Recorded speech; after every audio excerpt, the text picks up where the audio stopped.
마가복음 4장 35절에서 41절 말씀으로 풍랑을 잔잔하게 하신 하나님 예수 그리스도의 기적을 우리가 한번 살펴보기 원합니다. 새벽부터 뜬금없는 질문인 것 같지만 이렇게 한번 질문을 해보고 싶습니다. 과연 나의 인생은 성공했는가라는 질문에 여러분 물어보게 되면 여러분들은 무슨 대답을 할 수가 있을까요? 인생에 성공하셨습니까? 라고 물어보게 되면 예, 저는 성공했습니다. 아닙니다. 저는 성공하지 못했습니다. 아직 성공을 이루지 못했습니다. 라고 말할 수 있는지를 물어보고 있는 것입니다. 저는 감히 성공한 인생이라고 말할 수가 있다라고 고백을 하게 됩니다. 즉, 왜 그러느냐? 너무나도 분명하고 간단하죠. 우리가 예수 그리스도를 믿었기 때문에 그렇습니다. 너무 진부한 것 같습니까? 그렇지가 않습니다. 예수 그리스도를 믿는다는 그 자체가 얼마나 놀라운 기적이고, 내가 이 새벽에 나와 이 영하 10도에 나와 하나님을 예비하고 하나님을 찬양하고 기도하고 있는 자체가 기적 중에 기적이고 은혜 중에 은혜고 소망 중에 소망인 것을 가슴 절절하게 깨닫는 사람이 바로 하나님의 자녀의 성도임을 우리가 믿고 의심하지 말아야 될 줄로 믿습니다.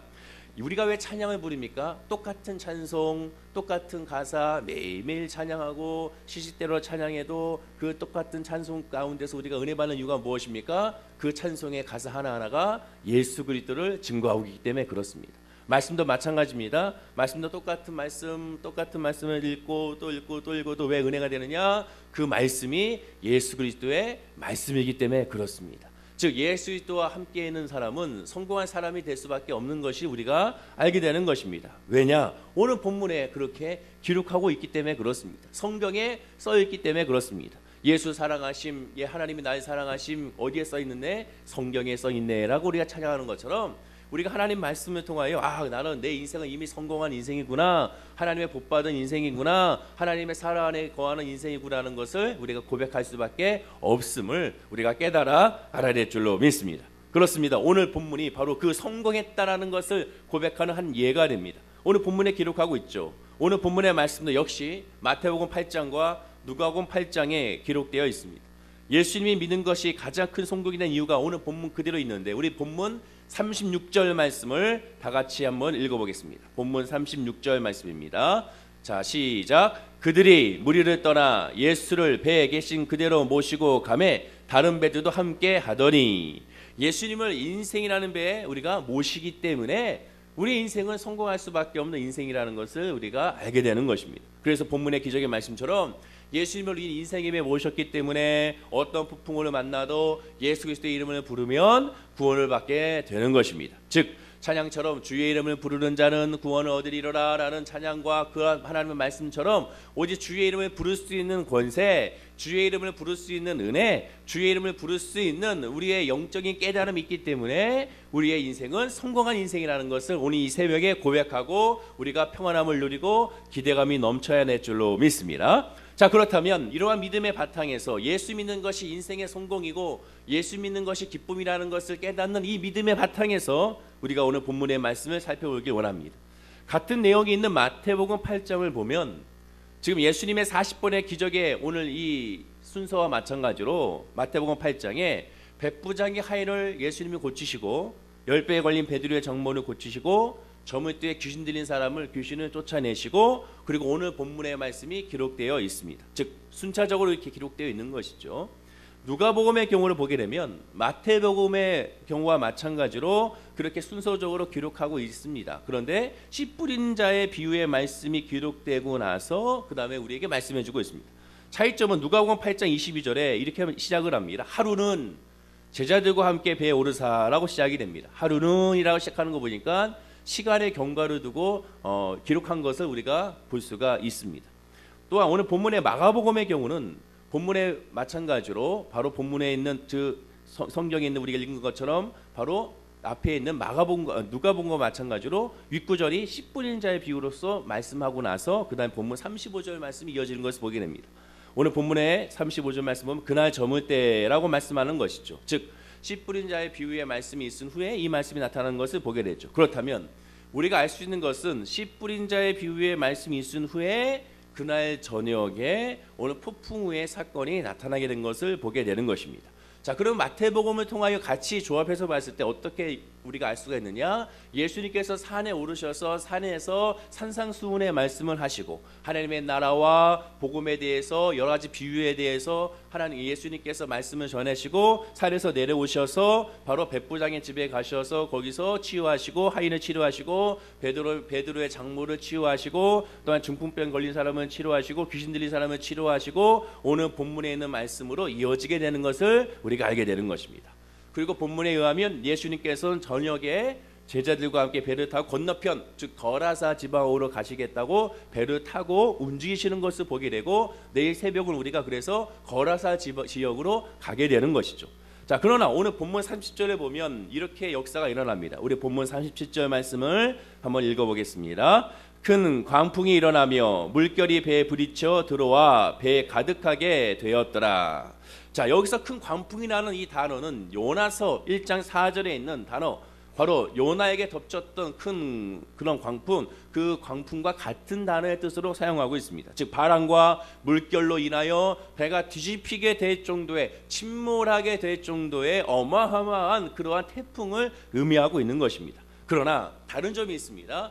요나의 배는 어떤 배입니까? 큰 배입니다. 다시스로 가는 큰 배인 것이죠. 그러나 오늘 본문에 나와 있는 이 배는 큰 배가 아니라 고기잡이의 어선이죠. 작은 배, 돛담배에 불과합니다. 많이 타봐야 10명에서 더 많이 타봐야 15명밖에 탈 수 없는 그러한 소규모의 배라는 것을 보게 되는 것이죠.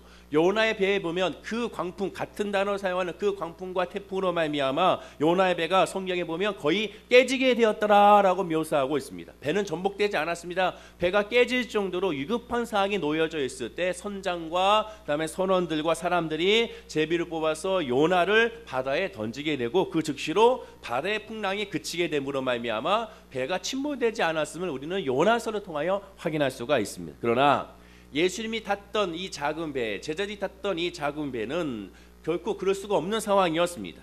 즉 시간을 가지고 이 요나의 배처럼 큰 배처럼 시간을 가지고 조금씩 배에 물이 차 들어와 침몰의 지경에 이르게 되었다라는 것을 알 수가 없는 그런 배라는 것입니다. 즉 한꺼번에 이 물이 들어와 갑작스럽게 이 배가 돌풍으로 말미암아 뒤집혀질 수밖에 없는 상황을 지금 성경은 묘사하고 있는 것입니다. 급작스럽게 위험한 배가 될 수밖에 없는, 급작스럽게 전복할 수밖에 없는 상황을 묘사하고 있는 것입니다.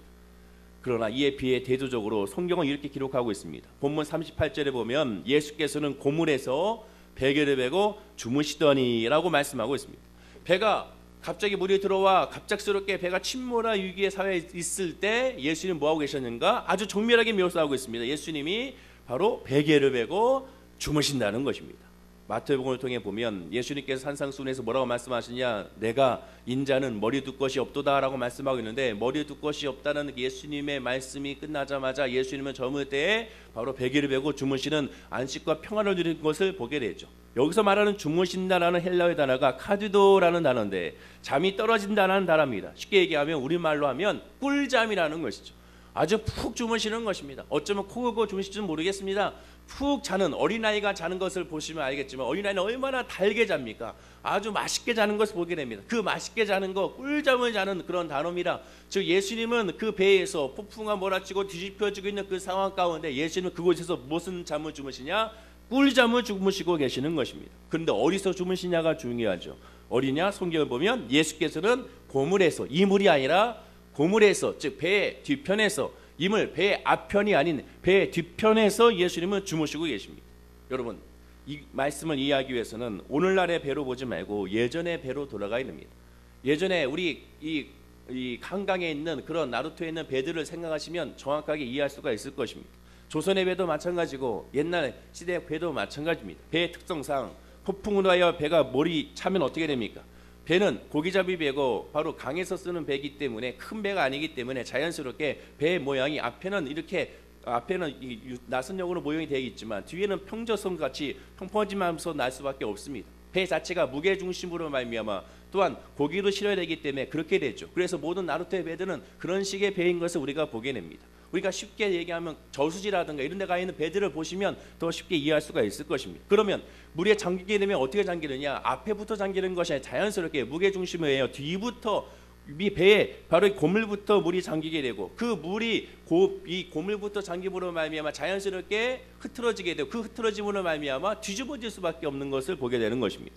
자, 그렇다면 배에 물이 차고 넘치는 것을 예수님은 모르셨을까? 아마 제일 먼저 물을 느끼고 제일 먼저 물이 차는 것을 아시는 분은 예수님일 수밖에 없습니다. 왜? 예수님은 배 뒤편에서 주무시고 계셨기 때문에 그렇습니다.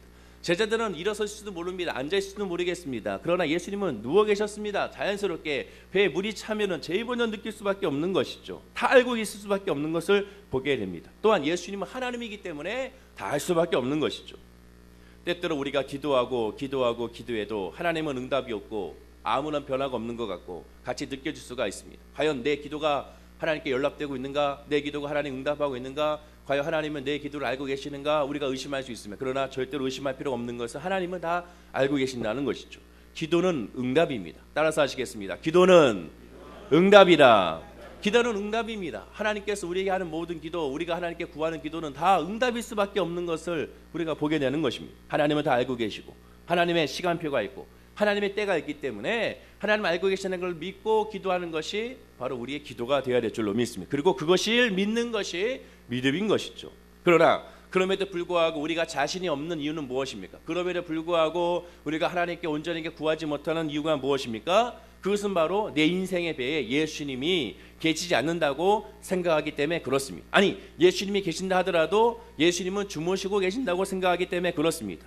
예수님보다는 오히려 폭풍우와 배가 뒤집어질 것 같은 그런 생각에 더욱더 눈에 보이기 때문에 그렇습니다. 예수님이 보이지 아니하고 배가 보이고 예수님이 보이지 아니하고 풍랑이 보이고 예수님이 보이지 아니하고 물이 보이기 때문에 그런 것입니다. 믿는다는 것은 그러므로 말미암아 가슴으로만 믿어야 되는 것이 아니라 바로 모든 것으로 믿어야 됩니다. 우리가 믿음을 말할 때 머리로 믿지 마십시오. 머리로 믿는 것이 아니라 가슴으로 믿어야 됩니다라고 말합니다. 그러나 성경은 그렇게 말하지 않습니다. 신명기 6장 4절과 5절에 보면 그 유명한 쉐마, 이스라엘의 쉐마가 나오죠. 이스라엘아 들어라, 우리 하나님 여호와는 오직 하나님 여호와이시니 너는 마음을 다하고 성품을 다하고 힘을 다하여 내 하나님 여호와를 사랑하라 라고 말씀하고 있습니다. 하나님은 어떻게 사랑하라고 말합니까? 우리에게 말씀하기를 마음을 다하고 성품을 다하고 힘을 다하여 하나님을 사랑하라는 것입니다. 하나님을 사랑하는 것은 우리가 할 수 있는 모든 것을 가지고 하나님을 사랑해야 된다는 것입니다. 즉 우리의 영과 혼과 육을 가지고 하나님을 사랑해야 한다는 것입니다. 시편 103편 1절에 말씀하기를 내 영혼아 여호와를 송축하라, 내 속에 있는 것들아 다 그 송호를 송축하라 라고 말씀합니다. 찬양할 때도 감정으로만 하나님을 찬양하는 것이 아니라 우리 속에 있는 모든 것으로 우리의 모든 지정의를 다 동원하여, 즉 영과 혼과 육을 다 동원하여 마음과 힘과 정성을 다하여 모든 것을 다하여 하나님을 송축하고 하나님을 찬양해야 한다는 것입니다. 오늘 본문도 마찬가지입니다. 문자적으로만 어떠한 시련과 폭풍과 다가와도 무조건 예수님을 바라보고 견디라고 하면 50%밖에 하나님의 뜻을 해석하지 못하는 것입니다. 왜? 우리는 힘들 때 예수님만 볼 수 없는 육신의 연약한 인간이기 때문에 그렇습니다. 본문에서 두려워 떨고 있는 제자들을 향하여 예수님께서 하신 반응을 보십시오. 다 같이 우리 40절 말씀을 다 같이 한번 읽어보겠습니다. 40절입니다. 시작. 이에 제자들에게 이르시되 어찌하여 이렇게 무서워하느냐, 너희가 어찌 믿음이 없느냐 하시니, 예수님께서 제자들에게 왜 너희들이 믿음이 없느냐라고 야단쳤습니다. 왜 야단쳤을까요? 내가 여기 있는데 왜 나를 깨닫지 못하느냐, 이것 때문에 야단쳤을까요? 그렇지가 않습니다. 예수님이 바로 옆에 계시는데 왜 이렇게 불안하고 호들갑 떨고 있느냐, 그래서 예수님께서 제자들에게 야단쳤을까요? 역시 그것도 아닙니다. 왜 나를 바라보지 않느냐고 야단친 것이 아니라는 것입니다. 우리가 분명히 알아야 할 것은 폭풍우가 바로 눈앞에 닥치는데 불안하지 않은 자 아무도 없습니다. 당신은 암입니다 라는 말을 듣는 순간 불안하지 않은 자가 아무도 없다라는 것입니다. 당신은 명예퇴직을 해야 되겠습니다, 공고사직을 해야겠습니다 말을 듣는 순간 불안하지 않은 사람이 없다라는 것입니다. 염려하지 않은 사람이 없다라는 것입니다. 물론 염려를 하지 않은 사람이 있긴 합니다. 두 종류라 할 수 있죠. 첫째는 인생을 포기하거나, 둘째는 아예 바보이거나 아예 생각이 없으면 염려하지 않을 수가 있습니다. 그러나 생각이 있는 사람은, 상식 있는 사람은 염려하지 않을 수가 없습니다. 이것은 당연한 것입니다. 여러분들 염려하는 그 자체에 대해서 죄책감 가질 필요가 없습니다. 왜? 우리는 그것이 당연한 거기 때문에 그렇습니다. 사도 바울을 보십시오. 고린도전서 2장 3절에 바울이 이렇게 고백합니다. 내가 너희 가운데 거할 때 약하며 두려워하며 심히 떨었노라. 내가 너희와 함께 할 때, 고린도 교회 너희들에게 갔을 때 너희들의 모습을 보고 내가 두려워 떨었고 또한 약했고 염려했다라고 그가 지금 고백을 하고 있는 것입니다. 믿음이 있으면 염려하지 말라고 했으면 염려하지 말아야죠. 사도 바울이 염려했다는 그 자체가 믿음이 없는 것이 아닙니까? 라고 우리가 생각할 수 있습니다. 그러나 사도 바울은 솔직하게 고백을 합니다. 왜? 우리는 육신의 인간이기 때문에, 우리는 예수님이 아니기 때문에 염려할 수밖에 없는 사람이라는 것입니다. 즉 예수님은 지금 제자들이 불안에 떨고 염려하는 것 때문에 야단친 것이 아닙니다. 왜 너희들 염려하니? 왜 너희들 불안에 떨고 있니? 왜 너희들 왜 이러고 있니? 왜 호들갑 떨고 있니? 이것 때문에 예수님이 야단친 것이 아니라는 것입니다. 여러분, 제자들의 직업이 무엇입니까? 대부분의 직업이 어부입니다. 그 어부가 어디 어부입니까? 저기 멀리 바닷가, 블랙색 지역에 있는 바닷가에, 팔레스틴 지역에 있는 바닷가의 어부입니까? 아닙니다. 바로 갈릴리 호수에 있는 어부들입니다. 지금 이 갈릴리 호수입니다. 배를 타는 직업에서 이 갈릴리 바다, 이 갈릴리 호수를 손바닥에 있는 손금 보듯이 다 뻔히 다 보고 있는 사람들입니다. 즉 한마디로 본인들의 지역이라는 것이죠.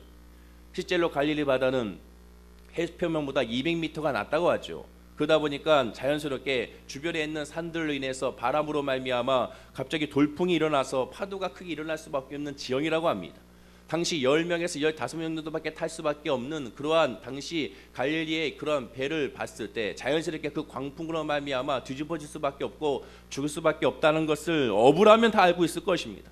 이러한 정보들은 어부들은 이미 체험적으로 경험적으로 알고 있어서 야, 지금은 움직이지 말아야겠다는 생각을 분명히 그들은 했을 것이고 모를 리가 없습니다.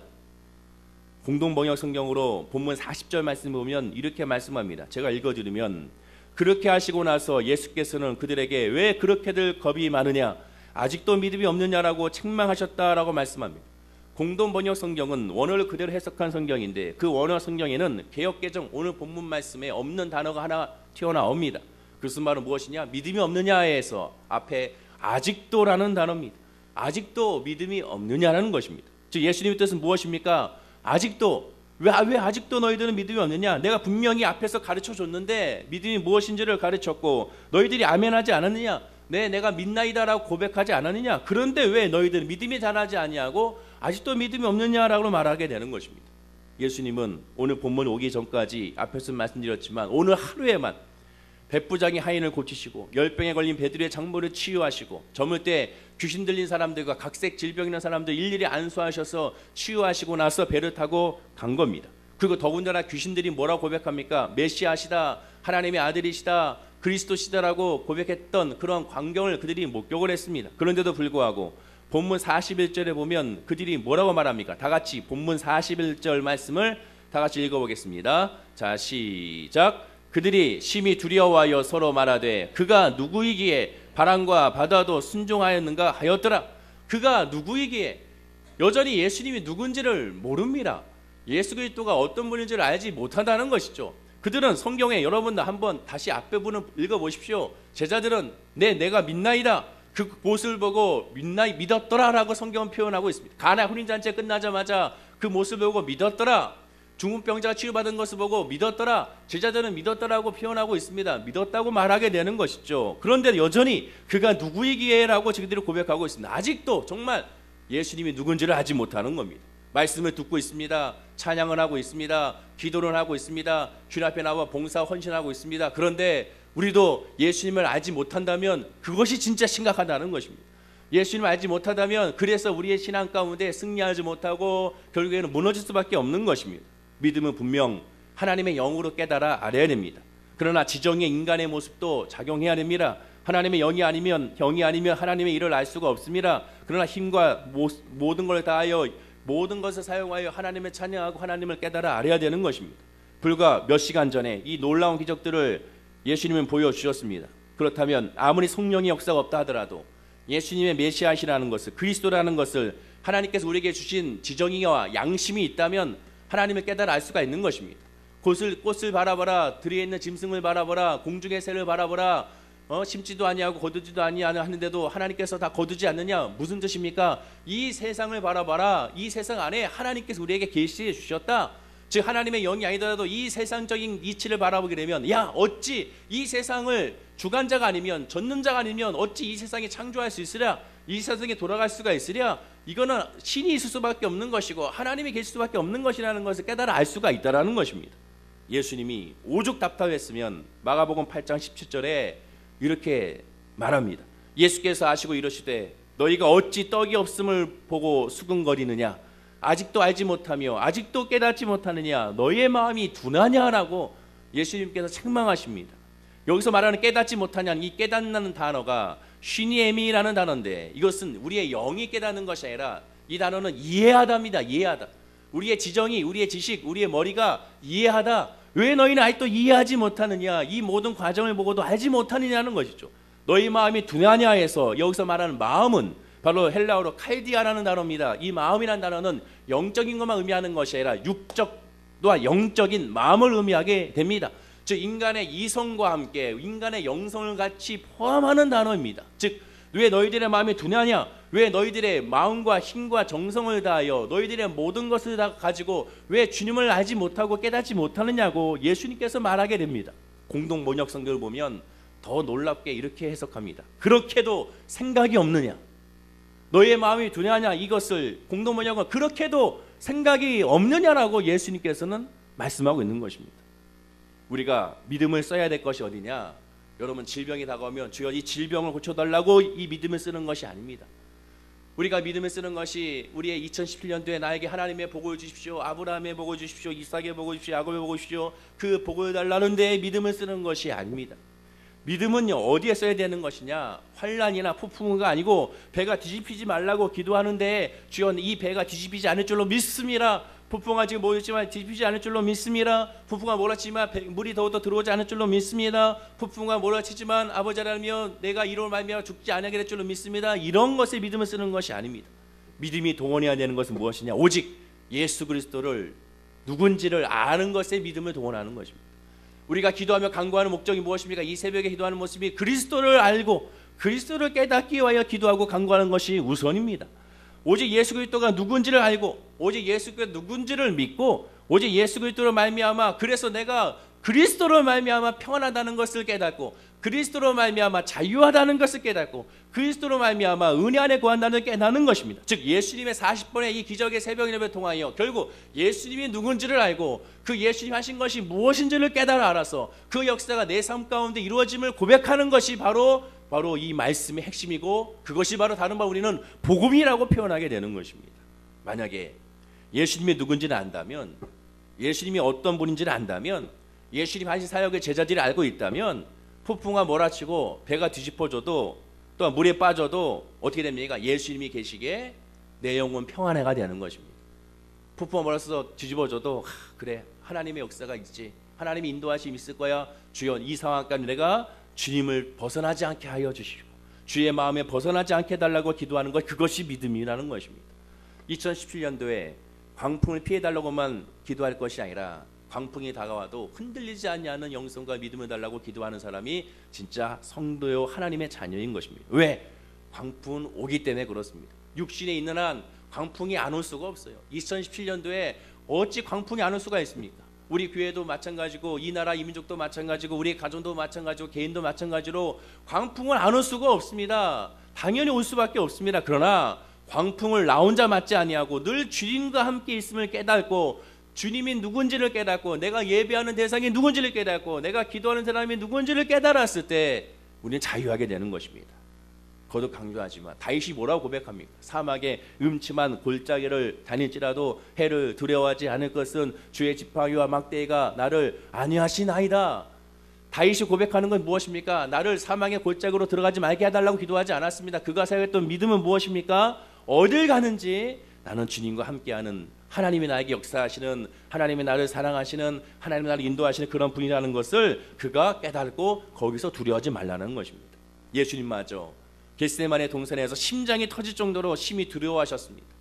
그러나 하나님의 자녀는 십자가의 고난과 죽음의 유익이라는 것을 알고 믿기에 평안히 예수님처럼 쓴 잔을 마실 수 있는 사람이 바로 하나님의 자녀요 저와 여러분이라는 것입니다.